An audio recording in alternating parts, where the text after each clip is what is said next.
Welcome to BCG in Brief, the Board for Certification of Genealogists YouTube channel.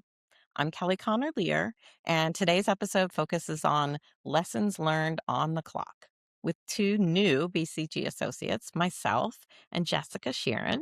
Hi, Kelly. Jessica, hi. So I received my certified genealogist credential 1 year and 9 days ago. What about you, Jessica? I'm even newer than that. I got mine in September of 2025, so only a few months ago. Nice. Congratulations, by the way. Yes. Thank you. You too. Let's start off by explaining to everyone here today who doesn't already know what the term on the clock even means. Okay. So on the clock is what we call it within the organization, the time between when you submit your initial application, which is basically your intent to submit a portfolio. And when you submit your final portfolio, you're on the clock. You start off with a year, but you can extend. So that any of that time in between, you're on the clock. And so really quickly, while you mentioned that, did you extend? I did. I did extend. I was coming up on my 1 year. I wasn't quite happy with what I had prepared. I had learned so much along the way that I did an extension. I did as well. Yeah. So here's our confession. Um, so that leads to the question of, so why did you decide you wanted to seek out certification? So I had been a hobbyist for 20 years, just researching my own family history, and I really loved doing it. I thought I was pretty skilled, but I wanted to be sure that I met the competencies. And I also had decided that I wanted to make that leap from being a hobbyist to being a professional. And I wanted my potential clients to have that confidence in me that I had met the benchmarks, that I had the proper skill set. Yeah. How about you? Yeah. I mean, many of the same reasons, obviously. And also just I wanted to test myself. I wanted to see if I measured up. And I wanted my work to meet those standards, right? Yes, And I, 100%. I wanted to know if they did. Yeah. Yeah, and you don't know until you submit that portfolio and you wait with your fingers crossed. Yeah. So what would you credit as like one of the most helpful educational experience leading to your portfolio success? Yeah, so I did the National Genealogical Society's certificate course, which since I did it, they changed the name of it. Now it's called the Advanced Skills in Genealogy Certificate. And it's a self-guided set of courses. You do a lot of modules on your own, you do reading, but you can do a track where you work with a mentor. So a real certified genealogist will you hand in actual reports and they give you feedback. And that was a tremendous learning experience for I'm me. sure. Yeah. How about you? I maybe went, on into the deep end on education. But I attended every institute I could manage to. I did ProGen, and then I had the opportunity to do a program called ProGen Practicum, which has now moved out from under ProGen, but was an opportunity to write each of the portfolio elements. And have peers as well as a certified genealogist look over that work and give feedback and grade them against the rubrics that our work would be judged against when we turned in a portfolio. So it was really helpful practice for the experience. Yeah, and I because you're not allowed to submit anything in your portfolio that has been read or you've gotten input on. Yes. That means that when you were doing that group, you were kind of making dummy products, right? Yes. Because you knew that Correct. you weren't going to submit those. Correct. Yeah. Yeah. Well, I used some old research, but I still learned so much from the process that I could apply to my Oh, portfolio. absolutely. Yeah. Yeah. So that leads me to the next question is, did you have a favorite portfolio element or a most challenging or either Yeah. or both? It's the same answer to both of those questions. It was my case study, which is you're explaining how you came to conclusions using no real direct evidence, but a conflicting indirect or negative evidence. When you take one of your really tough research problems that you couldn't just solve easily using direct evidence, and then you walk the reader through how you came to your conclusions. I find the puzzle solving really fun, so that's why I really enjoyed it, but it was really tough. It was hard, and I learned a lot along the way just writing it, because you have to be able to explain your thinking, whereas lots of times when you're doing your own research, it's just kind of all up in your head. Like, you understand how you got from point A to point B, but writing it down really helps you clarify your arguments and sometimes find the holes in your argument. Absolutely. But I know you have a different answer to that I question. do have a different answer because it was 2 different things.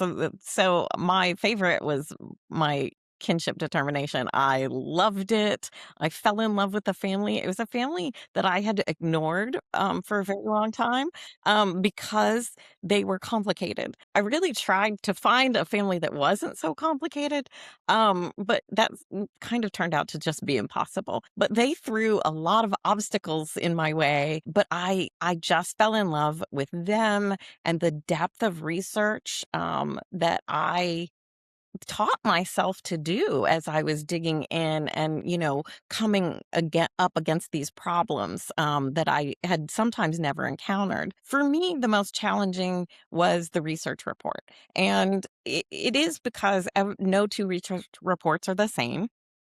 And because there are so many moving pieces, there's so much to correlate. You want to be clear because this is a client report, so you're educating and informing, but you want to make sure you clear up all the conflict resolutions and come to a conclusion based on what you've gathered in the amount of time you agreed on. And so I just felt like there were more moving pieces to deal with, and so that was a challenge for me Yeah. personally. And you're writing to a different audience than you Yes. are when you're writing a case study. When you're writing a case Absolutely. study, you know that your audience understands a lot of the terminology. Yes. But when you're writing for a client who may have a very low understanding of certain things, like, for instance, the fact that the 1890 census was lost, and you catch yourself realizing, I have to explain this because they don't just know why I'm skipping over the 1890 Yes. census. Yeah. Well, and in my case, correlating laws and explaining how the laws overlaid with some of the deeds and some of the other things that happened within the family, and why those should be considered, and how they help support our conclusion. So, I'd love if we could talk a little bit about your process of researching and writing your portfolio. Like, did you have a mentor? Did you have a support group? How did you go through the process? And how long was the process for you? I was very much a solo genealogist working on this. I worked on it nearly every day. Sometimes depending on your life, you might only have an hour, but sometimes you might have a really good chunk of time to work. I worked on it for almost 2 years, not quite, but I had reached my 1-year mark when I was initially, because we should say that you when you do your initial application, you have 1 year, 1 calendar year from then, and I was getting close to that mark, and I felt like I wasn't quite ready to submit, so I filed an extension, which I think a lot of people probably do, and I'm so glad I did, because I felt like I was able to resolve some of the things that I was uncomfortable about. I actually rewrote one of my work products. I did, started over again, because I had learned so much in the process that the first thing that I did, I wasn't happy with it anymore, because I felt like I was a stronger researcher. Yeah, it's Yeah. amazing how much you learn throughout the process. I actually wrote 3 research reports. And I did that because I wasn't sure how long my case study was going to be, and I knew I wanted a research report to fill in the amount of pages that were Yeah. left, but also, that showed off some of the strengths maybe or some of the record sets that my case study didn't use. And so I held back 3 of those, and like you said, I think, like, you do grow so much throughout the process, and I think that's the one thing that I didn't expect Yeah. that was, like, such a pleasant surprise, like, just creating these work products is a learning experience. Yeah, that was a huge surprise for me because you feel going into it like, I'm ready to do this and I just have to demonstrate it. But you really do grow and learn so much. And that was a really pleasant surprise. It was really nice to experience that. You talked about working with an accountability group, and I kind of did it alone. I didn't realize how much support I would get from the BCG itself Yeah, in my portfolio process. There's so many materials and resources that they give you, which I didn't know I was going to get, and I was a pleasant surprise. right. I know you found that the town halls were really helpful for you, where it's kind of like a Zoom call, and you can ask questions and bounce ideas around. They give you evaluation rubrics that you can check your work against, so you know exactly what the judges are going to be looking for. They have the onboard newsletter, the springboard newsletter. You get access to webinars that are complimentary as somebody who's on the clock. They're sponsored by the BCG, and you can learn a lot there. I know my favorite was the action group.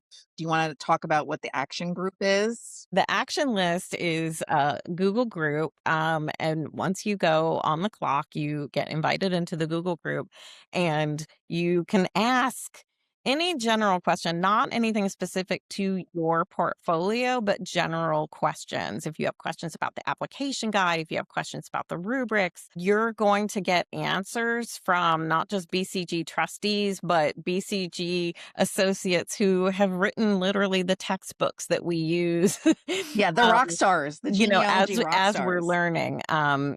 Don't be surprised if Elizabeth Shown Mills responds to your action list question. Yeah. And one of the other things, you may have mentioned it, Jessica, but like I love being able to go to the BCG website and look at some of the work samples that were there, research reports, kinship determinations, document work. And I think that there's even a section on the website where you can go and test your transcriptions, test your doc work skills, which is awesome. I still use the work samples. Um, Onboard is a tremendous resource, which I wish I had known about before I went on the clock, and I would have subscribed to it because there's so many great articles in there about methodologies, about numbering your kinship determination. You name it, you can find it in a back issue. Oh, yeah. So I was pleasantly surprised. And it is one of the reasons that I went ahead and went on the clock, having not completed any of my portfolio elements prior to going on the clock, because a few friends had told me there are all these great resources that you're going to have access to that make it worth your while. And so I did. And then I extended like you. And I think I was on the clock for about a year and a half, roughly, all in. Yeah. But I Yeah. did learn so much, both from my portfolio and from all these resources as well. Yeah, and there's it's a very, especially with the action list, it's a very welcoming and supportive feeling, amongst the applicants, or kind of cheering each other on and Yes. and helping each other, but also just from the organization. They Yeah. want us to succeed. They want to help you get there. Well, and when one person asks a question, it's inevitable that someone else has a similar question, and so I do think that the community is very supportive, and it's a great resource. Thank you so much, Jessica, for joining in this conversation about what it was like to be on the clock. Um, Yeah, this was a lot of fun. It's a lot yeah, of fun to talk it's about it. always fun. And thanks everyone for tuning in and watching BCG's in brief. Be sure to check back often for new episodes, and we'll see you next time. Bye, everybody. Bye.